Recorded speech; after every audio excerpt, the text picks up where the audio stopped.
Preseason has been loaded with a crazy amount of meta-shifting changes, so it's time we update you guys on the best solo carry champions. We'll be covering 3 picks for each role that our analysts believe to possess the greatest ability to impact games in 11.24. But before we get into it, be sure to check out SkillCapped if you want to truly get better at League of Legends. We're the only service that offers a money-back guarantee if you don't climb at least 5 divisions while actively using our service. We do this because our service really does work, and if it doesn't work for you, you shouldn't pay. Learn more at the end of this video or click the link in the description below.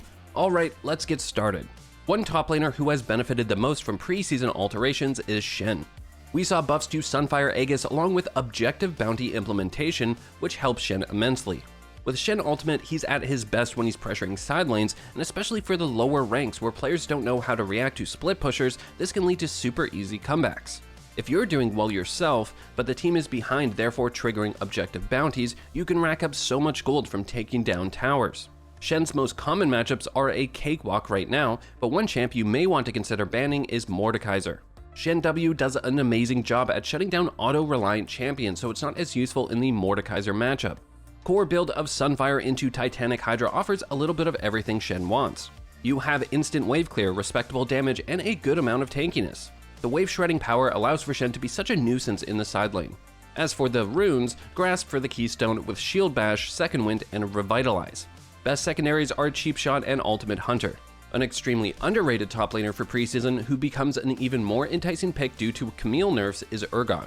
Urgot is a highly reliable top laner for the current meta, as his matchups are great, he's simple to play, and his core build is incredibly potent. Jace, Aurelia, and Jax are currently 3 of the most played top laners, and Urgot has no problem at all stomping all over them. The only matchup giving Urgot players some issues is Tryndamere, but with lethal tempo nerfed, the lane becomes slightly easier. You have a bunch of options for the build, as Titanic and Hullbreaker can be interchanged as rush items. If you're hard smashing lane early on, then opting for Hullbreaker will allow you to press the advantage even further. Titanic Rush into Cleaver can work just as well though, and will suit you better into tankier matchups. Keystone Rune is Press the Attack followed by Triumph, Tenacity, and Last Stand. Roll with Bone Plating and Overgrowth for secondaries. As a result of the Sunfire and Frostfire buffs in 11.23, their users saw a considerable spike in power. Dr. Mundo was a huge winner from the buffs and is quietly a godlike top lane pick. If you've been wondering why Frostfire is nerfed for 11.24, well, Dr. Mundo is why. Sunfire and Anathema's chains are completely viable alternatives for Mundo, so even with the Frostfire nerf, the Madman of Zaun will continue to go where he pleases. Mundo smacks Jace around, does well into Jax, while his only more difficult meta matchup is Camille. Almost all Camille players run Ignite these days, so it does a good job at weakening Mundo's core strength. Camille is nerfed for 11.24 though, so the matchup becomes slightly more manageable. Frostfire or Sunfire are viable rush options, followed by Thornmail and Spirit Visage. Thorn and Spirit are always interchangeable depending on enemy composition, and the best rune page is Grasp with Demolish, Second Wind, and Overgrowth. Secondaries include Freeboots and Approach Velocity. With Predator and Lethal Tempo nerfed, many junglers take an indirect hit, while Nunu rolls right past them. Nunu is an excellent pickup in preseason for many different reasons. New Hextech and Chemtech Dragon Souls are absolutely insane, and what better jungler to secure those for your team than Nunu? Sunfire Aegis buffs have provided Nunu with a massive indirect boost in power. With less reliance on early Scuttle Crabs, Nunu can focus entirely on spam ganking, which is where he's at his best. Early 1v1 dueling power isn't Nunu's bread and butter, so the fact you don't lose a ton for giving up Crab is great. And since Crab now gives less experience, it benefits these utility junglers like Nunu who aren't as reliant on levels and gold. Complete core build is a Sunfire Rush into Deadman's Plate second and Spirit Visage or Thornmail third. The best rune page is Phase Rush with Nimbus Cloak, Celerity, and Water Walking. Optimal secondaries are Triumph and Tenacity. Vi has been a monster pickup ever since her quality of life buffs and continues to thrive as a top 3 jungler. Low cooldown mobility from Q combined with the point and click lockdown from ult allows Vi to be a constant threat. With some haste in the mid game, Q cooldown is only 4 seconds, which makes sticking onto targets so easy. Vi's build is perfect for solo Q as it offers a great deal of damage and tankiness. With Hail of Blades, your burst potential for a bruiser is surprisingly high, while your passive and health stacking build make you really difficult to take down. Core build is a Divine Sunderer Rush followed by Sterak second and Black Cleaver third. If you do want to spice things up, there is a more offensive build going around consisting of an Eclipse into the Collector and Essence Reaver. As far as runes, pick up Hail of Blades with Sudden Impact, Eyeball Collector, and Relentless Hunter. Highest value secondary runes are Triumph and Alacrity. Our third solo carry jungler who's been a lock as a consistent pickup for months is Viego. Ever since the offensive-orientated changes combined with players swapping over to Shieldbow Viego, he's been a top performer. It only gets better in 11.24 as Conqueror is buffed, which is another great indirect boost to Viego's power level. Upon Shieldbow completion, your skirmish potential with ultimate available is some of the best for any jungler. Invulnerability from passive is an absolute game changer and makes Viego such a threat in extended fights. The core build is a Shieldbow Rush followed by Essence Reaver 2nd and Infinity Edge 3rd. In games where you're playing against a heavy bruiser or a tankier enemy comp, then opting for the Divine build is viable too. For runes, grab Conqueror with Triumph, Alacrity, and Coup de Grace. Magical Footwear and Cosmic Insight are the most optimal secondaries. We expect Kassadin's ban rate to climb astronomically in 11.24, but if you can manage to get your hands on him, he's without a doubt the best solo carry mid. Archangel's buff is completely insane as the cost of the item is being reduced by 400 gold. The AP on Crown is reduced by 10, however, the Archangel's buff outweighs that change. Compared to the last season, your 2-item spike is now 800 gold cheaper, which makes Kassadin a more potent threat early on. Unless Riot nerfs the passive on Crown of the Shattered Queen, we don't see Kassadin falling out of the meta anytime soon. 75% damage reduction for 1.5 seconds is just way too good for a champion who can burst a target in that same amount of time. Akshan being a top-tier AD mid laner is a good ban to consider for Cass in 11.24. Standard core is Crown into Archangel's 2nd and Zhonya's 3rd. A tankier build of Crown into Winter's Approach and Frozen Heart is great when against heavy AD comps. Fleet is a very reliable keystone you can run in all situations, however if you prefer more early game kill power then Electrocute will do the trick. Mages have seen a strong resurgence in preseason and leading the way has been Lux.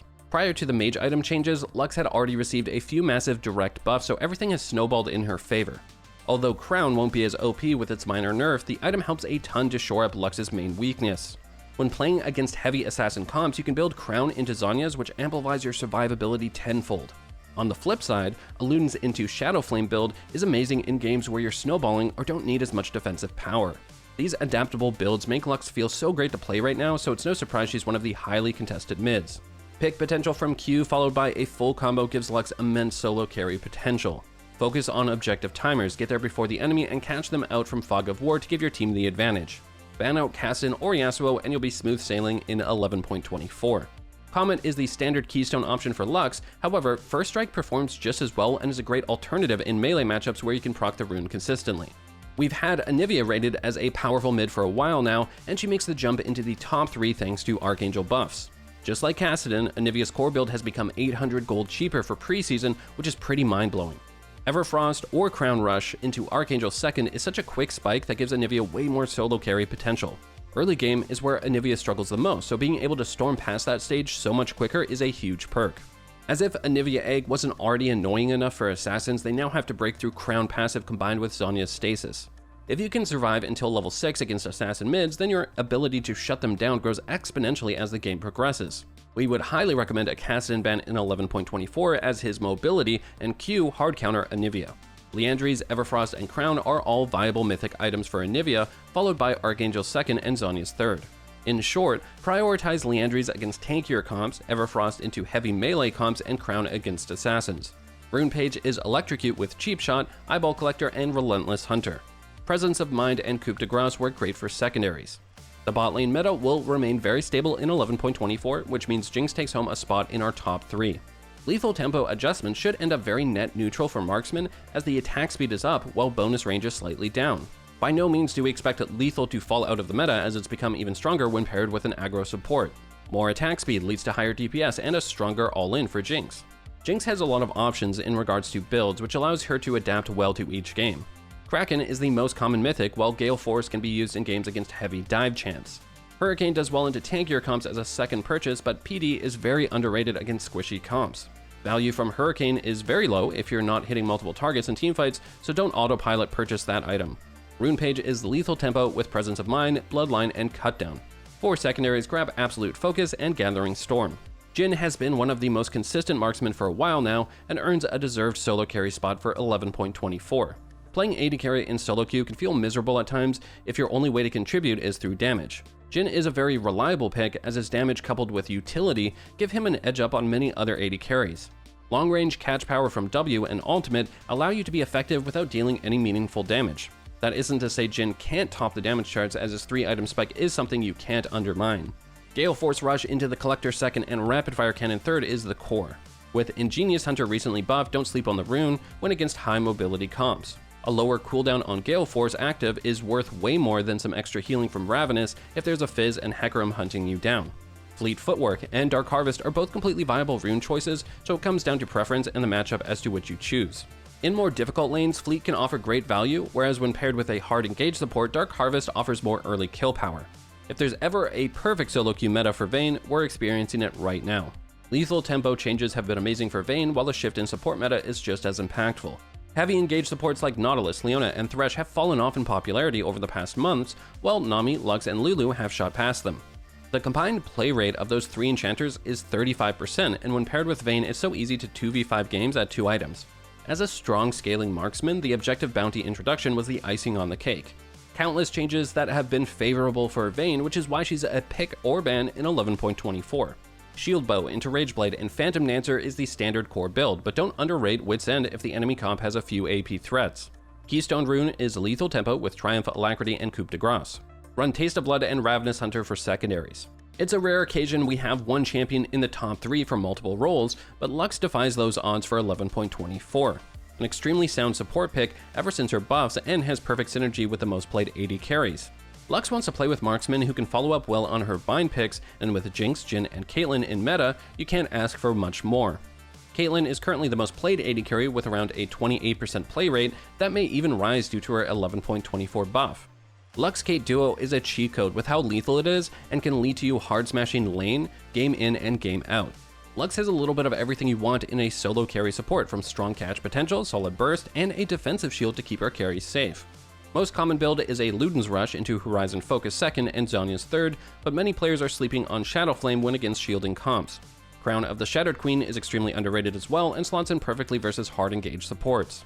Grab Comet for the Keystone when up against a double-ranged matchup, while First Strike works best into melee supports. Scaling enchanters have been the biggest winners from the preseason changes, and Soraka is one of them. The longer the game goes, the more impactful Soraka becomes, and with objective bounties dragging games out, she's benefited mightily. Soraka also does an amazing job at complementing the meta lethal tempo users and enables them to thrive. Once you hit your 3-item core of Moonstone, Redemption, and Warmogs, the enemy team won't stand a chance. As long as you don't fall behind early, there are few supports who offer more to the team in the current meta. In that case, banning out Blitzcrank is advised. Rune Page is Summon Airy with Mana Flow, Transcendence, and Gathering Storm. 4 secondaries roll with Bone Plating and Revitalize. If playmaking supports are more up your alley, then Blitzcrank should be the highest priority in 11.24. Although Predator Blitz will no longer possess as much power, Aftershock is a perfectly fine alternative, so Blitz's overall strength remains very high. With Even Shroud being toned down a little, you now have 3 amazing mythic options for Blitz moving forward. Locket is great against bursty assassins, while Even Shroud and Shurelya's work amazing when ahead early on. Mobility Boots Rush into Shurelya second is the ultimate solo carry setup to take matters into your own hands. Once you purchase Mobies, have an active eye on the map and look for opportunities to roam mid and get your solo laner ahead.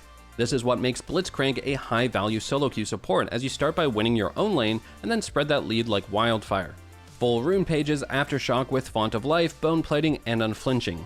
Biscuits and Cosmic Insight are the go-to secondaries. Alright guys, before we wrap this up, let's tell you a little more about SkillCapped. So, we offer a 5-division rank up guarantee, and think that's a pretty crazy thing to offer. It's like a gym membership guaranteeing you'll get ripped. Your local gym would go bust if they offered that, right? Not us. We've offered this for years because our service really does work. It works so well, in fact, that we're able to produce by far the largest catalog of premium league guides on the internet. We add over 20 videos a week, with over 1,600 guides curated into over 100 courses no one can compare. We've also sent challenger players into ELO Hell 714 times and counting, where they commentate how to carry live. They also respond to all questions asked. Sign up today for as little as $4.99 a month if you are serious about improving. So that's all we have for you guys today. Thanks so much for watching, and we'll see you back soon.